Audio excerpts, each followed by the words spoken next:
જય માતાજી, જય દ્વારકાધીશ. કાલે જ મેં એક વિડીયો અપલોડ કરેલો જેમાં મેં જણાવેલું કે મેં લગ્ન કરી લીધા છે.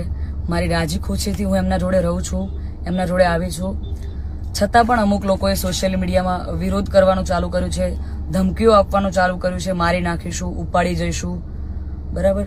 તો મને એ નથી સમજાતું કે જ્યાં સુધી હું સમાજનું નામ રોશન કરી રહી છું, જ્યાં સુધી હું મારા ઘરે પૈસા કમાઈ રહી છું, જ્યાં સુધી હું એમના માટે કંઈક કરી રહી છું, ત્યાં સુધી હું બધાને સારી લાગુ છું.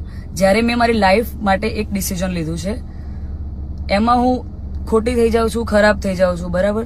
અને એને લઈને ઘણા બધા લોકોએ એવું બી મૂક્યું છે, સમાજવાળાઓ લોકોએ, કે ભાઈ અમે દીકરીઓને ઇન્સ્ટાગ્રામ, ફેસબુક બધું યુઝ કરવાનું બંધ કરાવી દઈશું.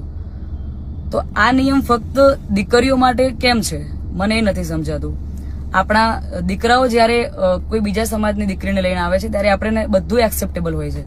જ્યારે એ જ કાર્ય આપણી દીકરી કરે છે ત્યારે આપણે એના વિરુદ્ધમાં જઈએ છીએ.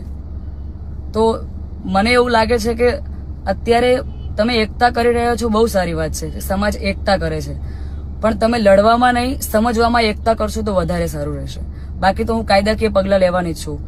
અને આ બાબતે હું આપણા વિધાનસભાના અધ્યક્ષ શ્રી શંકરભાઈ ચૌધરીને વિનંતી કરું છું અને આપણા ગૃહમંત્રી શ્રી હર્ષભાઈ સંઘવીને પણ વિનંતી કરું છું કે મને આમાં સપોર્ટ કરે. અને બાકી તો આપણે કાયદાકીય રીતે લડવાની તૈયારીમાં છીએ. અને મારા સમાજને એક પ્રેમથી મારી આ રિક્વેસ્ટ હતી કે હું સમાજની દીકરી છું અને મેં જે કંઈ પણ પગલું લીધું છે એ મારી પર્સનલ લાઈફ છે, મારી પોતાની ચોઈસ છે. તો એના પર કોઈ સવાલ કે કોઈ કમેન્ટ્સ કરવાનો કોઈને અધિકાર નથી. જય માતાજી, જય દ્વારકાધીશ.